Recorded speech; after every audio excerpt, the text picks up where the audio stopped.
এই জীবনে যত তুমি মানুষ চিনতে শিখবে তত কিন্তু নিজের জীবনে একটু হলেও ভালো বিষয় বা ভালো দিক তুমি দেখতে পাবে। আসলে কি বলতো, ওই যে গিরগিটির মতো রং পাল্টানো মানুষগুলোকে চিনতে পারাও কিন্তু অনেক বড় একটা কঠিন ব্যাপার।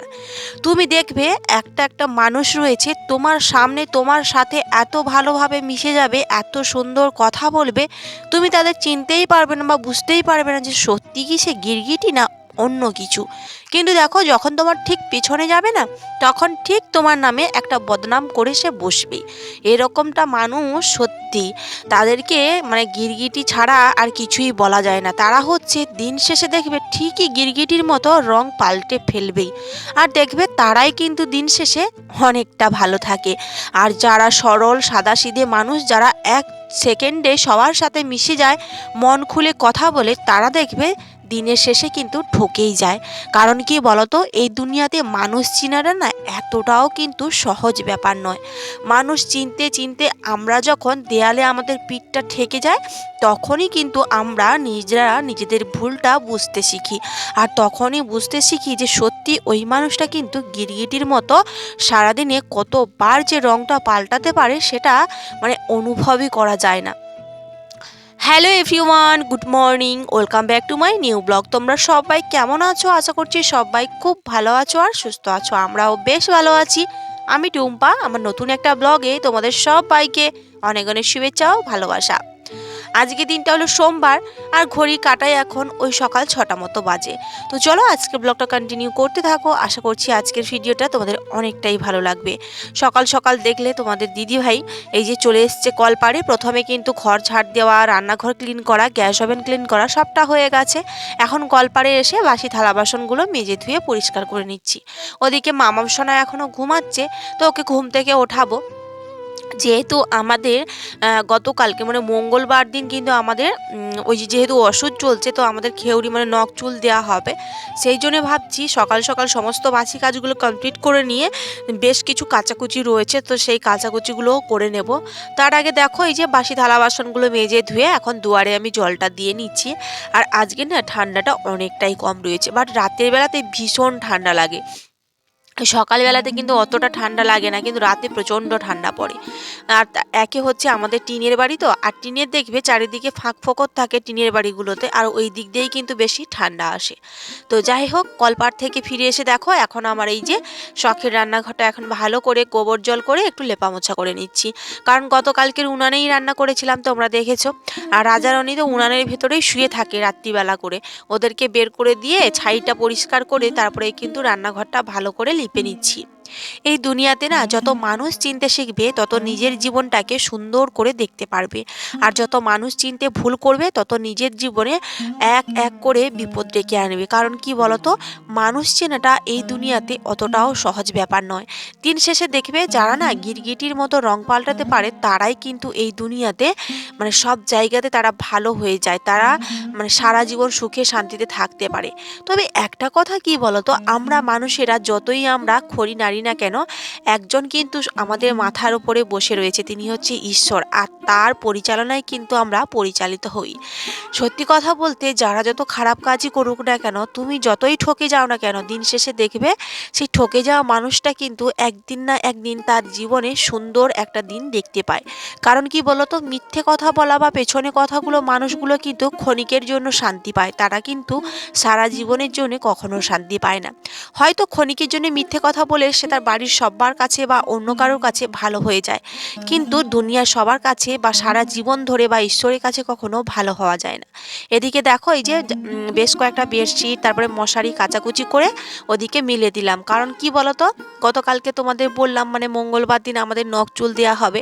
তো এগুলো তো যেহেতু অসুচ রয়েছে, এগুলো কাচাকুচি করে রাখলে পরে পরে শুদ্ধিকরণ করে নেব জল দিয়ে আর কি, গঙ্গা জল দিয়ে। সেই জন্য কাচাকুচি করে বাইরেটা মিলে দিয়ে আসলাম। আর এদিকে স্নানটাও আমার হয়ে গেছে। স্নানের পরে দেখো সোজা চলে এসেছি রান্নাঘরে।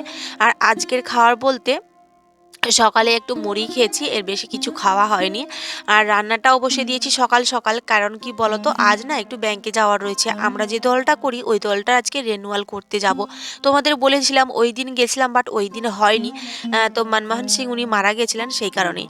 তো সকালে রান্না করেছি ওই যে নিরামিষ, তো সেই জন্য ওলকপি আলু তরকারি করেছিলাম, বাড়িতে আর কিছু সবজি ছিল না। ওই তরকারিটা করেছিলাম আর সেদ্ধ ভাত বসিয়েছিলাম, মামামের জন্য একটু আলু সেদ্ধ দিয়েছি।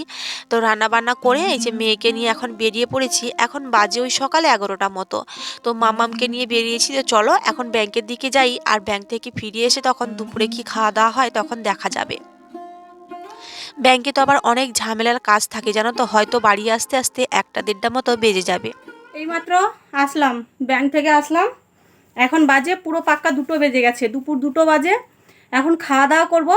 তো তোমরা তো দেখেছো সকালবেলাতে ওই যে ওলকপি আলু তরকারি করেছিলাম, ওটা দিয়ে একটু ভাত খেয়ে গেছিলাম। আর মামাম সোনা সেদ্ধ ভাত খেয়েছিলাম, মানে আলু সেদ্ধ দিয়েছিলাম ভাতের মধ্যে, তোমরা দেখেছো। তো মামাম সেদ্ধ ভাত খেয়েছিল আর আমি ওলকপি আলুর তরকারি খেয়ে গেছিলাম।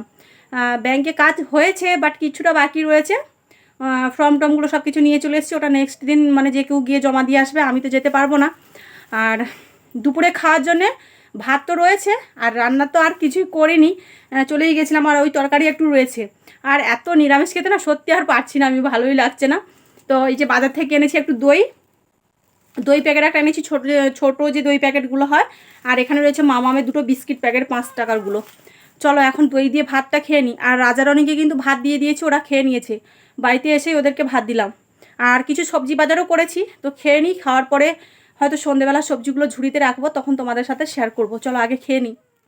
খাওয়া দাওয়া করে আমি একটু দই নিয়ে এসেছিলাম, তোমাদের দেখালাম। তো ওই দইটা দিয়ে খেয়েছি, সত্যি এত ভালো লেগেছে কি বলবো। এতদিন নিরামিষ খাচ্ছি তো, আর একটু দই দিয়ে ভাত খেতে পরে ভীষণ ভালো লাগলো। খাওয়ার পরে একটু ভিডিও এডিট করলাম, থাম্বনেল বানালাম। আর এতটা ঘুম পেয়ে গেছিলো কি বলবো তোমাদের। তোমার দাদাভাই ফোন করেছে, বলছে ঘুমিয়েই পড়ো। ঘুমালে কি হবে বলো, ব্যাংক থেকে ফিরে এসে খাওয়া দাওয়া করে উঠতে উঠতেই তো ওই 3টে মতো বেজে গেছে। তারপরে এই যে একটু মানে 10 মিনিটের মতো ওই শুয়ে শুয়েই যে আমি ভিডিওটা এডিট করেছিলাম ওই টাইমটা। তারপরে কিন্তু উঠে দেখো এই যে শুকনো হয়ে গেছে বেডশিটগুলো আর মশারি, ওগুলো তুলে নিয়ে আসলাম। নিয়ে এসে সন্ধে ঘরের সমস্ত কাজ গুছিয়ে কল থেকে খাওয়ার জল নিয়ে আসলাম। আসার পরে এই যে মানে আমি যে ব্যাংকে গেছিলাম সকালবেলাতে না, এই যে 1 ব্যাগ সবজি বাজার করেছি। আর তো একটা সবজি ফেলেই এসেছি দোকানে, তো পরে কোনো দিন গেলে নিয়ে আসবো। মানে বাঁধাকপিটা আমি কিনেছি, বাট দোকানেই ফেলে চলে এসেছি, নিয়ে আসতে ভুলেই গেছি। আর এত ঝামেলার মধ্যে না সত্যি ভালো লাগে না। একজন মানুষ কত ঝামেলা চুকাবে বলো তো। আবার সন্ধেবেলা মেয়েকে পড়তে বসাবো। তো দেখো আবার রান্নাও রয়েছে সন্ধেবেলা। এদিকে সবজিগুলো আমি ঝুড়ির মধ্যে তুলে তুলে রাখছি। ওই বেগুন এনেছি, আর একটু ফারাজ এনেছি, আর আলু, টমেটো এগুলো এনেছি। আবার বাঁধাকপিটাও দোকানে ফেলে দিয়ে এসেছি। যাই হোক কি আর করা যাবে বলো। পরে একদিন গেলে তখন নিয়ে আসবো। আর মামাম সোনা দেখেছো কেমন দুষ্টুমি করছে, ও ও এখন বিস্কিট খাচ্ছে। আর রাজারানীতে তোমরা দেখলেই এখানেই এসেছিলো, আবার কোথায় চলে গেল। চলো এখন সবজিগুলো আমি তুলে রেখে দিই, এরপরে মেয়েকে পড়তে বসাবো। আর হচ্ছে আরও একটা চ্যানেলে ভিডিও দেওয়া রয়েছে, ওটা দেবো। তো চলো এদিকে সব কিছু করে রেখে এখন দেখো মেয়েকে পরিয়ে টরিয়ে রান্নাঘরে চলে এসেছি। মেয়ে বায়না ধরলো চাউমিন খাবে। তোমরা তো জানো মামাম সোনা চাউমিন ডিম দিয়ে খায় না, এমনি চাউমিন খায়। তো ওকে একটু আলু আর একটু হচ্ছে তোমার ওই ফারাসগুলো দিয়ে সুন্দর করে দেখো একটু সস টস দিয়ে চাউমিনটা বানিয়ে দিচ্ছি। তো চলো বন্ধুরা এদিকে আমি চাউমিনটা বানাতে থাকি, তোমরা কিন্তু পুরো ব্লগটা ওয়াচ করে নিও। আর ভিডিওটা ভালো লাগলে অবশ্যই লাইক কমেন্ট শেয়ার করে দিও। আর যারা এখনও চ্যানেলটা সাবস্ক্রাইব করোনি, প্লিজ আমার চ্যানেলটা সাবস্ক্রাইব করে আমার পাশে থেকো। আর ভিডিওটা ভালো লাগলে অবশ্যই মিষ্টি করে একটা কমেন্ট করো। তো চলো আজকের ব্লগটা এই যে চাউমিন দিয়েই শেষ করলাম। দেখা হবে আবার নেক্সট ব্লগে। ততক্ষণ সবাই ভালো থাকো, সুস্থ থাকো আর সাবধানে থাকো। আর হ্যাঁ, যারা মানুষ চিনতে পারো না তারা অবশ্যই নিজেকে নিজে একটু মানে গড়ে তোলো, যাতে মানুষগুলোকে খুব সহজেই চিনতে পারো, যাতে মানুষের কাছে তোমাদের ঠকে যেতে না হয়।